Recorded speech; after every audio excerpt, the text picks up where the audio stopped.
Bye, ekene m nwoke ekene nwaanyị kene ihe na-ejeli Igbo ozi na-asị ebe onye nọ n'ọya dịrị nwoke mma ya asị m Igbo n'iru bute m Igbo n'azụ ibute ọganiru biko na for obvious reasons mụ amara ihe ndị mmadụ nọ n'ụwa ji wee hate Evangelist Ebuka Obi. Some people, not all of them, because as for me that love the man so much, I will always talk about him. I will always give God glory for his life. Mana nwere ihe ya bụ na-eme like this bezwe na-ajụ ese na-asị na ndị mmadụ ọmụzikwa anya, especially ndị Igbo anyị. Ị ga video nwa to the end, ya ghọta ihe mee nji wee mee this title mee na video nwa. Ihe mekwana nji wee na-eti mkpu n'oke ọnụ na-asị ụwa nọlụkwa ọnụ anyị kịta anụnwa maka na onye gburu nwanne ya bụ ọkwa n'odogwu na aghọta maka na from ihe onye dịka Evangelist Ebuka Obi ya eme ya bụ ndị mmadụ, especially ndị Igbo apụta akpụli ya n'ọnụ na-adọ ya ka ha dọgbue na-ajụzi biko nụ mmadụ ọnọzikwanụ because na apart from Reverend Fada Mbaka, Ebube Monsọ, Fada Edeha, Fada Elele, all those people pụtacha mgbe ahụ una mara na the way things are moving now, God is too big to be known and to be, to be moved by the same ideology in 1994. It's never going to work because the more people make themselves available to God to use, that's how big God can move. Have you ever asked yourself, say why? Ndị mmadụ eju na Zion, over 50,000 people abịa Zion every Sunday in service. Over 100,000 na Abuja, over 40,000 na Altar, no Living Faith, man they no Redeem, different branches all over the world. Still yet, the power of God will still move. Still yet, ihe onye ukwu ka onye nta ya ekwu. Because if you are not fighting Evangelist Ebuka Obi, I see that you are fighting a lost battle because onwe ihe ụla mere anya. Maka na asị ndị baya na Tunisia na ụla ya eji onye nwụrụ anwụ afọ maka na ikwugo m ya mgbe mbụ ọzọ na-asị na nweghọ ihe ụla mere anya. Biko na ndị Igbo anyị ka anyị eji n'aka emebie ihe Chukwu nyere anyị, ka anyị eji n'aka anyị na-ekwu okwu dị aṅa na kwesịrị ka anyị na-ekwu ihe mụnwa na-ekwu okwu a because na I have seen the handwork of God in my life. I have seen what God can do. I've really seen what God can do. And I'm going to say, if you have not encountered God personally, you cannot give a testimony of what you don't know. I don't blame people now when Jesus or nka. To the extent that somebody is doubting the spirituality of life now, or one the raw spiritual. Man, I have videos on me towards Abani. About 1 million will talking about the spirituality of Igbo tradition.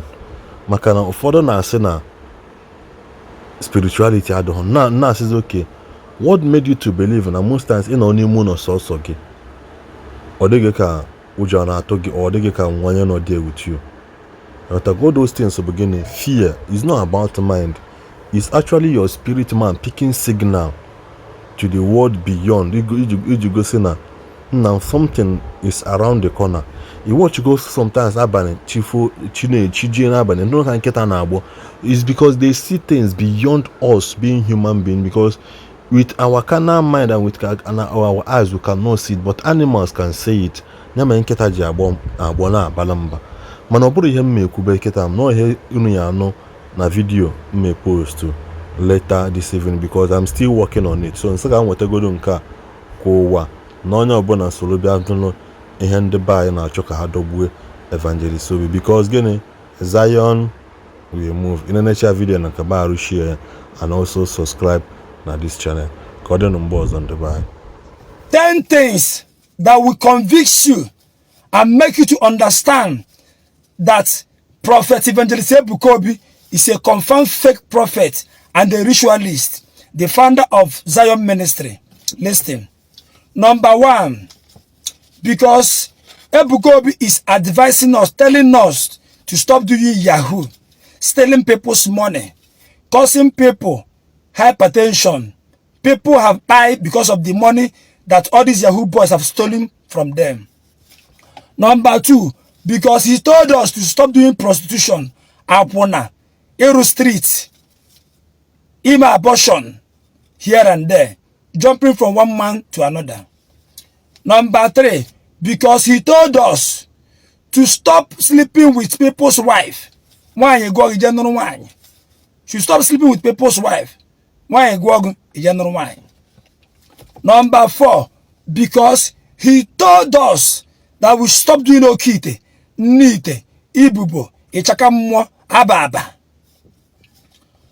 Number 5, because he told us that we should help one another.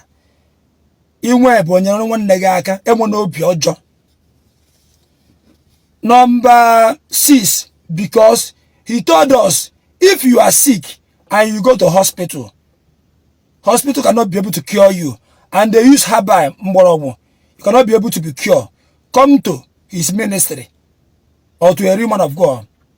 They will pray for you with olive oil and you'll be healed and you'll be delivered. Number 7 is because he is helping people. Helping people even to rent a house, people that are homeless, people that cannot be able to feed themselves, people that cannot be able to even to finish their house in the village, people that cannot be able to get married because of money. He helped them and give them money. Number 8, because he told us to stop going to native doctors. Kende dibia, kende mbansi, and kende ezenwai. Na ozo ade heba. Number 9, because ekpere ọ na-ekpe na asasi ndị ọkọchị isi. Ekpere ọ na-ekpe na asasi ndị amọkụ, ndị ogboni, ndị kanka, ndị belong somewhere, ndị dibia, ọ na asasi ha isi. Number 9, because he is encouraging you.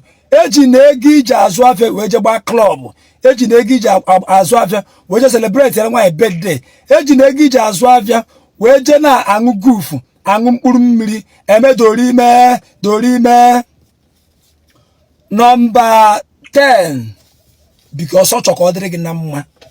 Because ọ chọrọ ka ọ dịrị gị na mma ka ị nabata Jizọs as onye nwere nzọpụta gị. That is the 10 things that make Prophet Evangelist Ebuka Obi a confirmed fake prophet and a ritualist. That man, ihe ọ na-eme aga nebari anya ije ụwa.